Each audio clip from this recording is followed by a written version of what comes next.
Hello, welcome to the Razor's Edge. This is Hutch, and in this interview, I was lucky enough to speak to Ken Mary, drummer of Flotsam Jetsam. I spoke to Ken ahead of the new Flotsam Jetsam album, Blood in the Water, which is released on the 4th of June.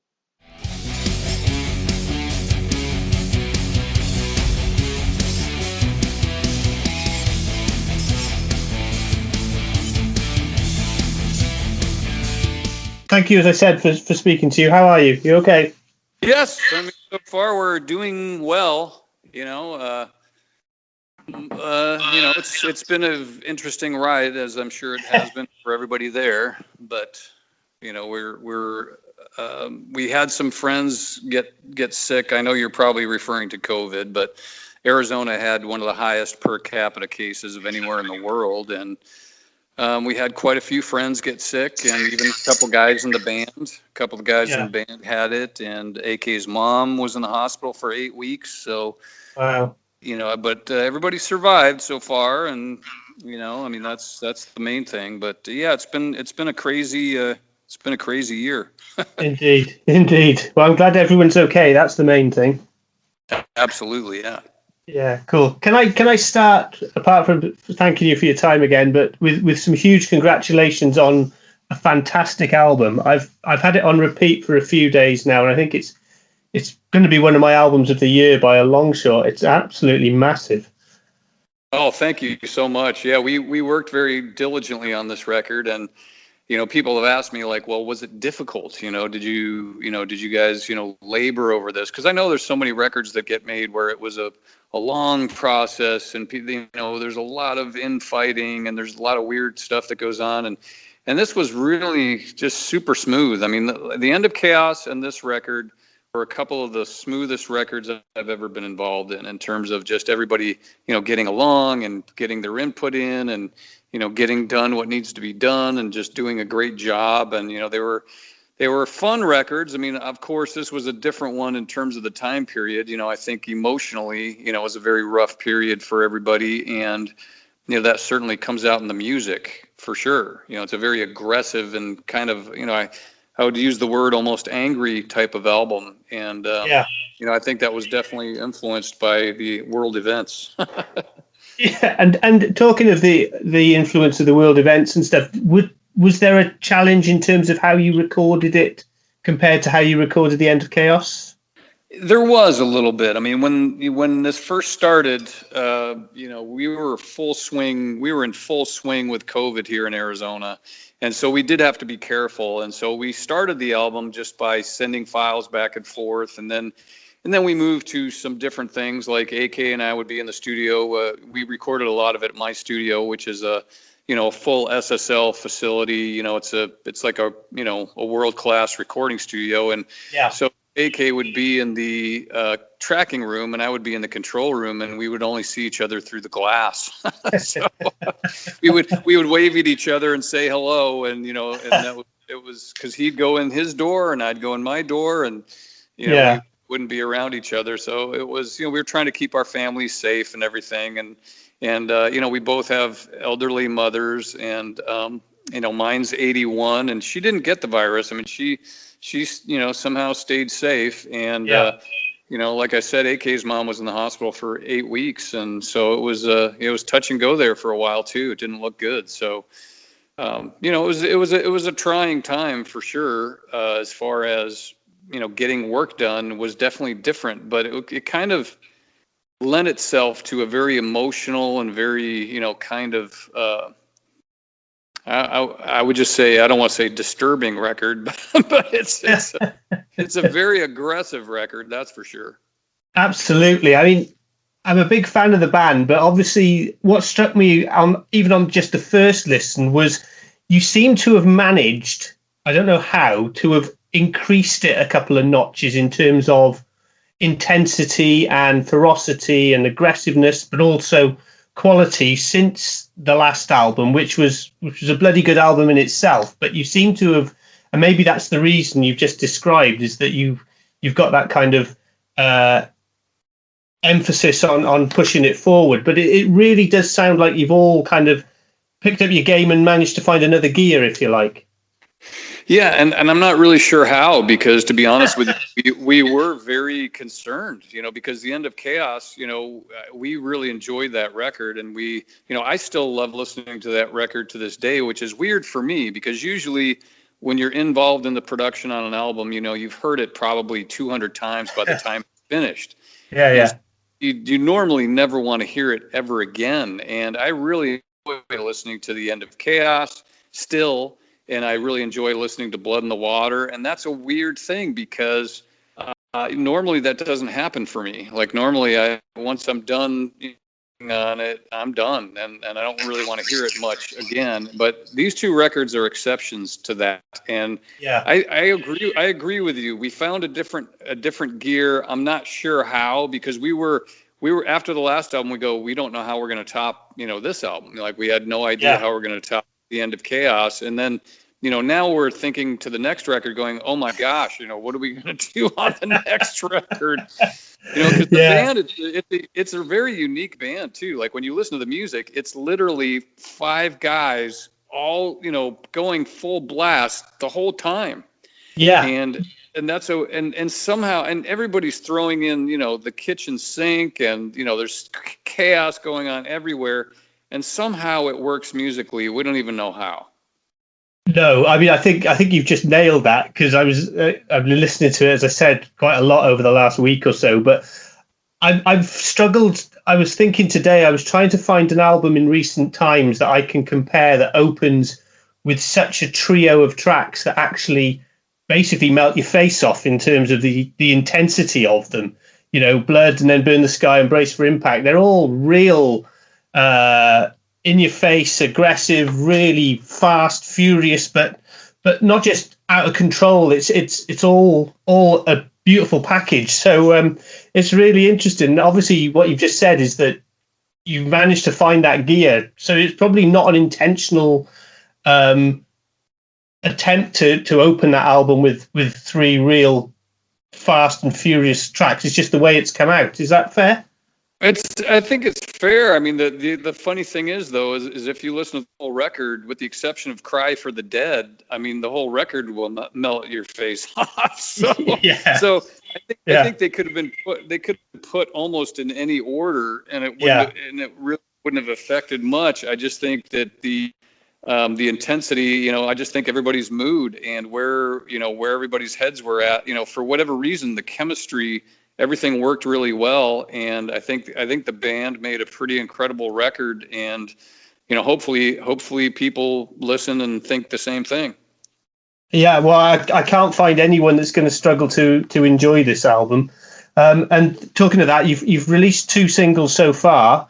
From what I've seen, the response to both the singles and the videos has been pretty much positive in every aspect. Is that how you found it? Yeah, I mean, so far the response has been overwhelmingly positive. We've barely seen, a negative. I think we saw like one negative comment out of, hundreds and hundreds and hundreds of comments. So yeah, I mean, so far the fan response seems to be idyllic in terms of, I don't think there's anything we could have asked more than, people to love the album as much as, we love the record. I mean, and I think that was maybe an important thing that we tried on both the End of Chaos and this, is we tried to make sure that if we were going to put something on the album, if we're going to put a song on the album, that we loved it. Because if we don't love it, we feel like, well, why should anybody else love this if we don't love it? So that was our rule on the last album, and that was our rule on this album. And so far, it seems to be working very well in terms of it seems like, well, if we love it, then usually our fans love it too. So that's good. Yeah, absolutely. And you've now got Bill on bass, who's obviously replaced Michael, but you were familiar with Bill because he'd been touring with you anyway. It sounds like he's slipped in rather well to this. Well, it was really, no problem at all. I mean, Bill's a tremendous player and a tremendous, bass technician, if you want me to, use those words. But I mean, he's fantastic, and he'd already toured with the band so much that it was really kind of honestly, it was very seamless. It was a seamless transition. He did a fantastic job on this record. Yeah, absolutely. thinking another thing I was thinking of today when I was listening to it was, and it gave me a bit of a warm feeling, is that this album, like most Flotsam albums, but this one in particular, it's it's a proper album, if you like. 12 songs, just short of an hour, 5 minutes or so short of an hour. As you said, all the tracks on there, with the exemption of Cry for the Dead, which is not exactly a quiet song on its own. You know, they're all proper heavy metal songs. There's no filler on it, absolutely. So the question I was going to ask you around that is, you've been playing for a good while now, 30 odd years, 35 years, whatever it is. Is making an album still, in these days of streaming and stuff, the pinnacle for you as a musician? Well, I think it is in terms of your art. I mean, I think that the thing about the music business has changed, as we all know, and we all know that there is really not much money in the music these days. But if you're doing it just for the money, then maybe you shouldn't do it. You know, like I always think of bands, bands. There are bands that I don't think I want to mention the names of the bands, but there are bands that, they've had big portions of their career, and then they've had times where their career was not doing well, and they were still out there playing clubs, and then times where their career came back and they were doing well again.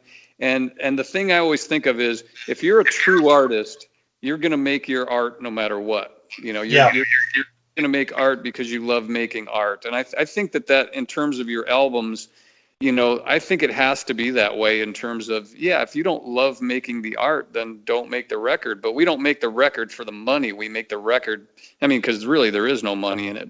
We make the record. We make the record for the art of making the record. So yes, it is still kind of a pinnacle in terms of, you're getting to express yourself musically and then create something that wasn't there.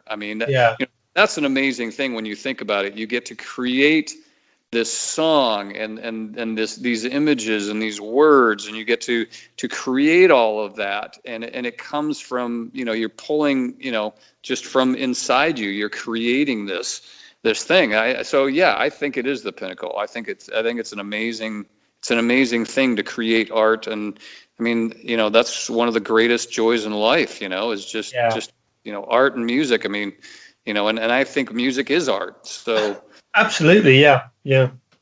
It's funny. I just a wry smile when you said you make no money out of it, because lockdown has cost me a bloody fortune in buying vinyl, because I can't go to any concerts. So yeah, absolutely. It's cost us all a lot. We had a year worth of dates canceled, and so for us, that's everybody's livelihood. That's that means that, what are you going to do? And not just us, but so many artists. There's so many artists that, they had to look towards other sources of income and try and survive this whole nightmare. So it's a rough thing for all artists. And how has it been for you in terms of Sonic Fish and the production and your other interests? Have you managed to keep them ticking over? Yeah, so far, that's the thing that's kept us alive, is just this, all the work that we have in the studio. We've been mostly doing, I was just having this conversation on a previous interview, but we used to, as far as the studio goes, we used to have about 80% was music and 20% were things like, maybe television or film or whatever, voiceovers or whatever. And now it's about reversed. There's probably 20% music and 80% of films, television, voiceover, audiobooks, that kind of thing. So we did manage to stay busy. We feel very, blessed in that regard. And from that perspective, it's been very fortunate that that we did have another source of revenue for sure. Yeah, sure, absolutely. And while we're on the subject of the production, it's really interesting to look at your career and see how you moved into production and developed Sonic Fish and everything. Did you always have an interest in the production side of music when you were starting playing? I sure did. I was always, and I think what it originally stemmed from was I was frustrated with a lot of our early recordings that we were not able to get the sound that we wanted to get. And that was because, we had worked with maybe, and when I say early recordings, I'm talking about, 14, 15 years old. Yeah. you know, Yeah. when Fifth Angel, was my high school band, we went into a real studio with an engineer who, it was his first record. It was a gentleman named Terry Date, which I don't know if that name sounds familiar to you, but he ended up producing Soundgarden, Deftones, Limp Yeah. Bizkit, tons of platinum records. But this was his first record ever, and we learned a tremendous amount during that process. So whenever I got the opportunity to work with a world-class producer, and over my career, I've been able to work with people like Michael Wagner, who worked with Metallica and Megadeth and Janet Jackson, or Andy Johns. I did 2 records with him. He engineered a couple of small bands like Led Zeppelin and Van Halen. Yeah. And Mac, who did another band you might have heard of called Queen. Like these, these are the producers that I worked with over my career. Yeah. And so anytime I had an opportunity to work alongside one of these guys, I absorbed as much as I possibly could. Yeah, sure, absolutely. And what kind of challenge was it to actually set up the company and then get all the studio and keep it up to date? How much of a challenge is that for you? Well, it's certainly, honestly, it wasn't a challenge. It's something that just sort of happened. I mean, I know people always talk about, how they planned something. I mean, I didn't really plan it. I mean, I was always making my studio so that I could make my own recordings. And then I did make some of my own recordings. And then, some friends of mine said, well, hey, we love the way your stuff sounds. Would you produce our stuff? And all of a sudden these bands started getting signed by record companies, and then, it just kind of snowballed into, hey, you're a producer as well. And so it was something I was always interested in, and it was something that happened organically. It wasn't a master plan on my part. It was just, I started producing projects and they started getting record deals, and then record companies started calling me, and and it just kind of snowballed. Yeah, sure. Brilliant. I read when I was doing a bit of research that obviously you had quite severe back problems several years ago, which actually stopped you playing for a while. Yep. And obviously, listening to your latest records, there's clearly not a problem with the back now. But I wanted to check how it was and how you overcome that. And really, are there any tips that you would give maybe younger drummers that are starting out who probably don't give a second thought to their back? Absolutely. I mean, I this is going to sound like an advertisement, but for the company Rock and Sock, but I don't get any endorsement for them. They don't cut me any deals. I pay for the drum stools that I buy, but I use something called a Rock and Sock motion throne, and that literally changed my life. And what this chair does is it has a back on it, and it moves a little bit. Like as you're sitting on it, it just doesn't leave your back fixed. It actually moves left and right and forward and backward just a little bit, which takes the pressure off of your back. Like I used to, in the 90s, I would get up from a recording session and stand up from the drum stool and have a hard time walking. I mean, that's how bad it was. Yeah. Once I got the Rock and Sock, now I could spend time recording. I could play drums for 8 hours a day and not have a problem now. So for young drummers, definitely get a drum stool with a back on it. I think that's number one. If you can get a Rock and Sock motion throne, they're expensive, but I would absolutely get one of those. It will save your back so that when you're older, you're never going to go. Every drummer I know that's been in the business for 20 plus years has back problems, and if you get one of these Rock and Sock motion thrones, chances are you will never have back problems. Yeah, I think that's very sound advice. It may be worth spending that little bit extra at the start to prolong that career, yeah? Absolutely. Yeah, brilliant. Great advice. You've got a long list of drummers who you've cited as influences. Obviously, like any musician, you have a list of heroes, influences, etc. And I know that Buddy Rich, Bonham, Neil Peart are just 3 of them. What are the attributes that you look for in a truly world-class drummer? What is it that stands out for you? Because obviously there are thousands of brilliant drummers around. Well, there's thousands and thousands. I agree with that. And I think, to some degree, it's a little bit of a popularity contest, to some degree. Like if somebody's playing in Led Zeppelin, for instance, John Bonham, you're going to obviously be attentive to what he's doing because it's a band that everybody's listening to. So I think in some degree, when you say what are the criteria, well, it's a little bit of a popularity contest. And then the next part of it is the art. If you look at the art, three of my favorite drummers are completely different. They're like I would say they're like 100% different. Yeah, yeah, yeah. But I love John Bonham. I thought he was fabulous in terms of his, for his time period. That was before click tracks and drum machines, and the guy just had such a great feel and such an incredible, the grace notes that he put in, and just an incredible sound and style. Just an incredible player, and so far ahead of the game. He's certainly one of my big influences. Neil Peart, another incredible influence. And with him, it's maybe a little bit more of the composition side. The things that he wrote are so incredible. I mean, he made drummers think in a different way that no one had ever thought of before. And so I credit him. I mean, incredible composition, incredible fills he came up with, and certainly a huge influence on me and probably any drummer any drummer from the last 40 years. Yeah. Buddy Rich, of course. I mean, here's a guy that he's been gone since I think 1986. I think he died. Yeah. And so here we are 35 years later. And you can watch a drum solo of him, and he still mops the floor with almost everybody on the planet. So, just an incredible talent. I think one of the most incredible natural drummers that's ever existed. He had to pretty much write the book. Remember, he was born in 1917.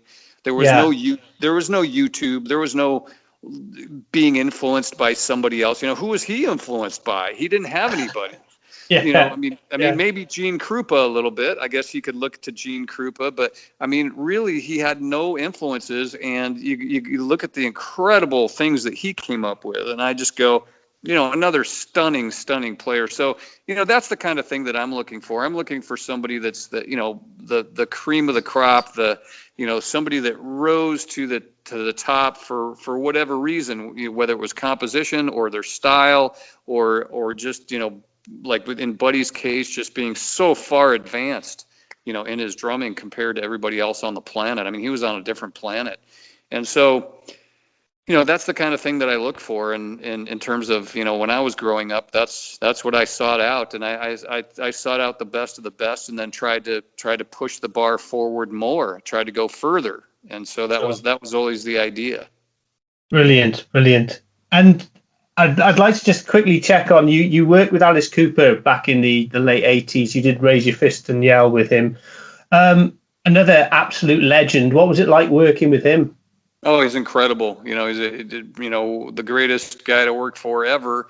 And people always say, well, why did you leave? And I always have to preface the story with, there was a couple people in the organization that are, by the way, they're gone now, but they definitely did not make you feel welcome and did not make you feel at home. Now, Alice was awesome and Shep was awesome. I'm not talking about them, but but there were some people that, if you look at the band, everybody went on to do different stuff. Kip went on to do Winger, and Kane got his own deal on Geffen, and I went to do House of Lords, and there's a reason for that. There's a reason for that, and it certainly wasn't Alice. Working with Alice was incredible. He's an incredible wit.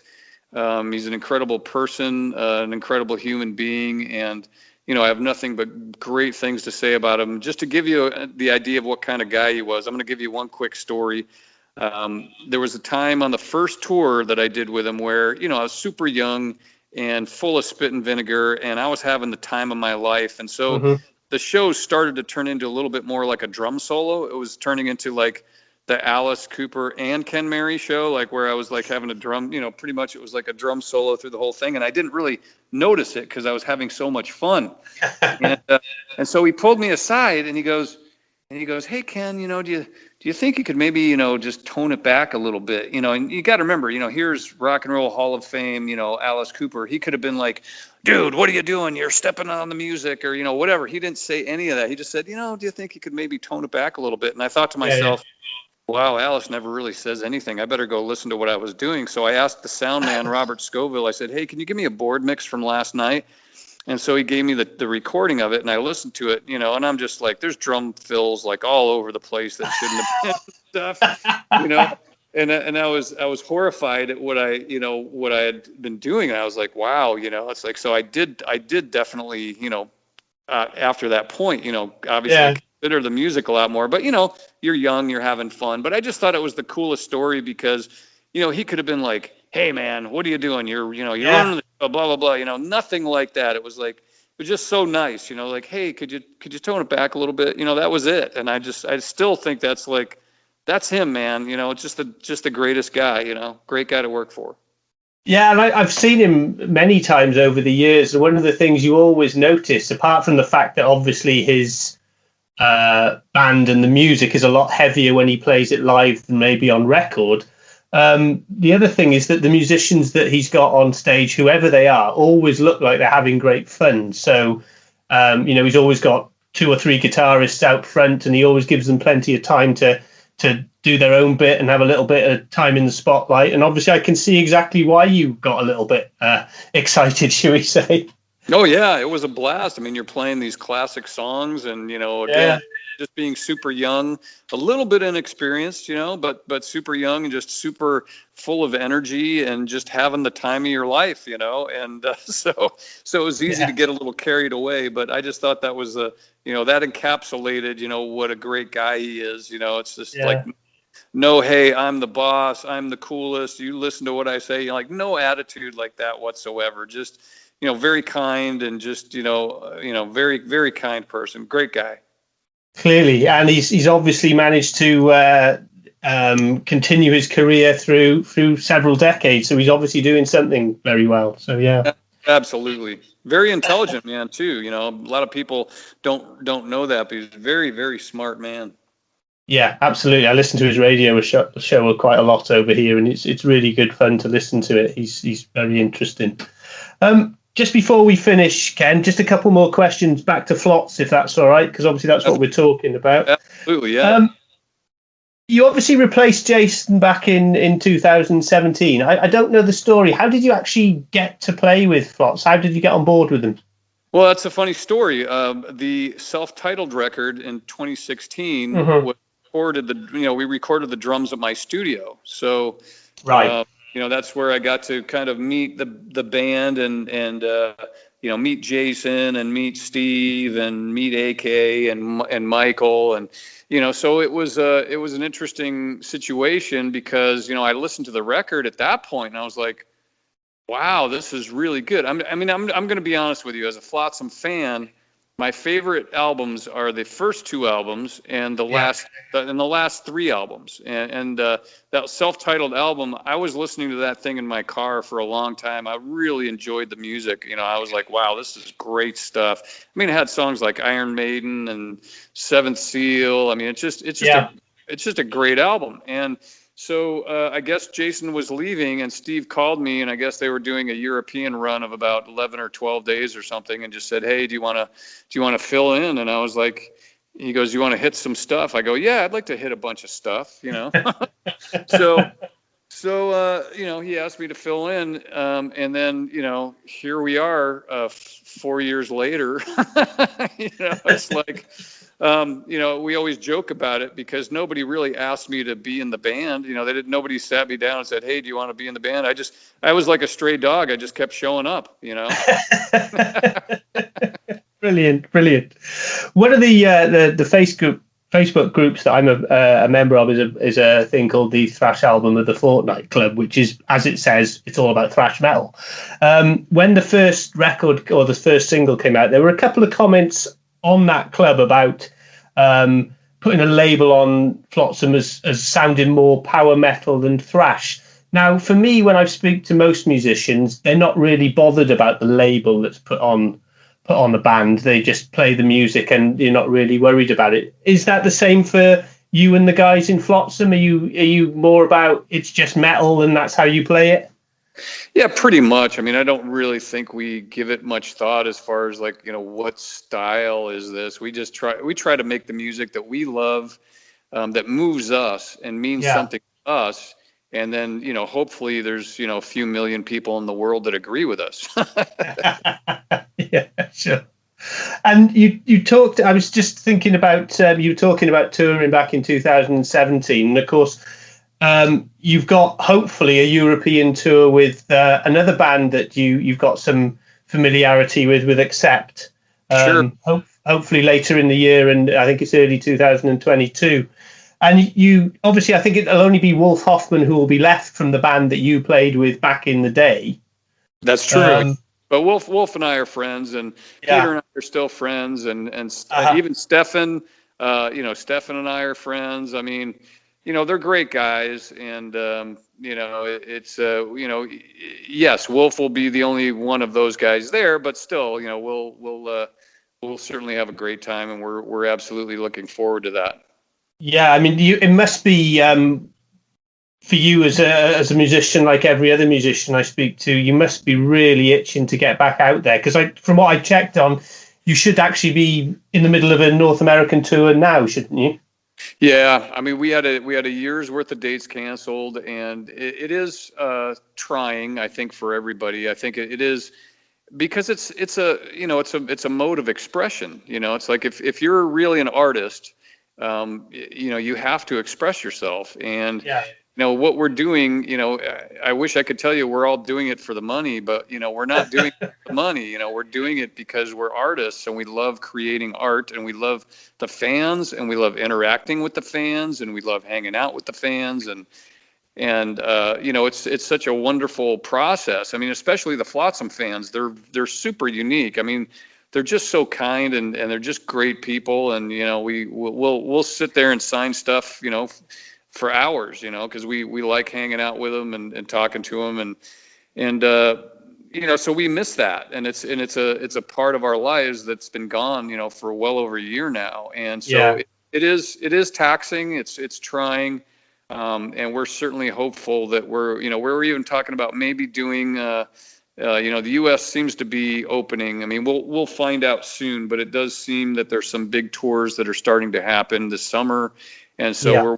we're watching those very carefully, but we're hoping that we might be able to do maybe 3 weeks, maybe sometime in August is what we're looking towards right now in the U.S. And then, if that goes well, I mean, we are concerned, because you do have to survive out on tour, and Yeah. we don't know what kind of impact the virus will have had on attendance. We really don't know yet. So we're trying to see how that's going to affect the response. Of course, and I mean, I was thinking back to one of the last tours that hit the UK with the Testament Boys and Exodus and Death Angel, and of course half of them came down with it. So you've got to be safe before you can come back out. Absolutely, and you do have to be safe, and hopefully, that will be the case. I mean, it seems like it's certainly been winding down in Arizona, but we're watching everything carefully, and Yeah. and we're gonna obviously do the whatever's makes the most sense.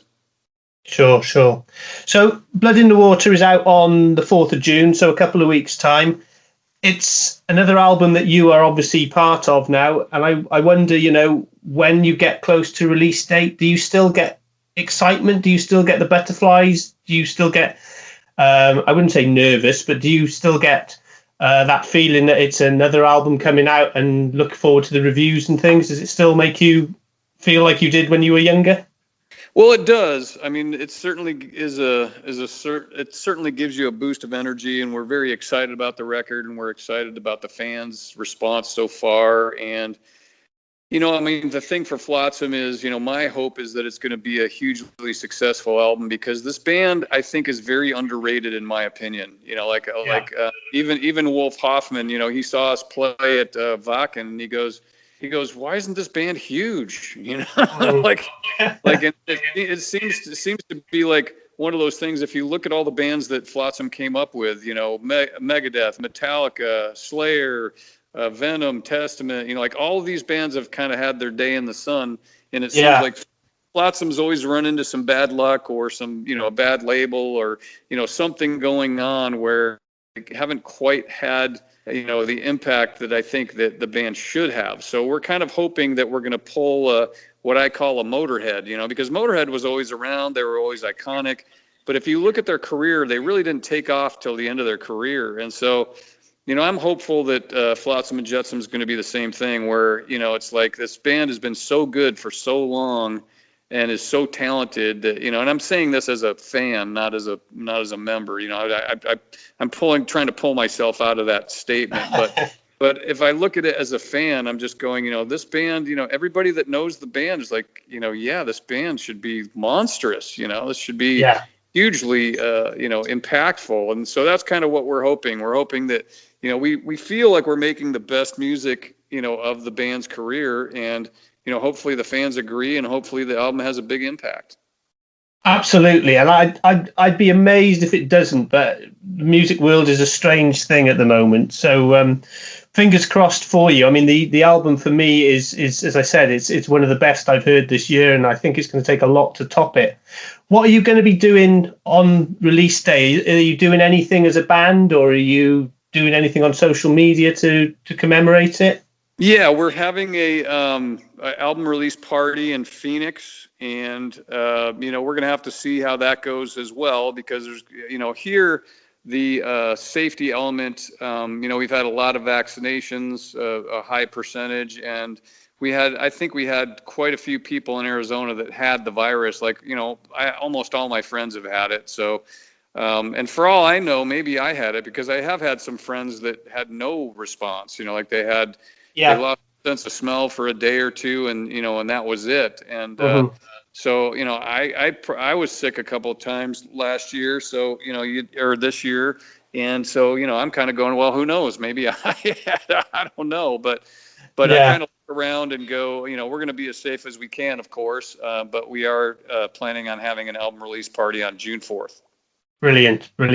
Well, I've been privileged enough to see the band twice in the last few years when you've come over to the UK. So my final wish is to hope that I can make it number 3 in the not too distant future, because that's what we all want over here, is to get Flots back over in the UK and over into Europe.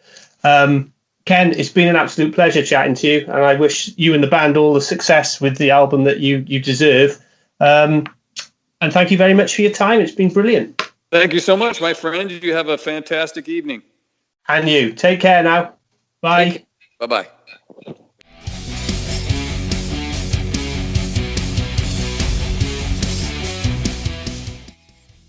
Thanks for listening.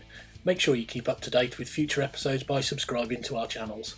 For more information on this podcast, or for all the latest music news, reviews, interviews and more, head over to our website, www.therazorsedge.rocks.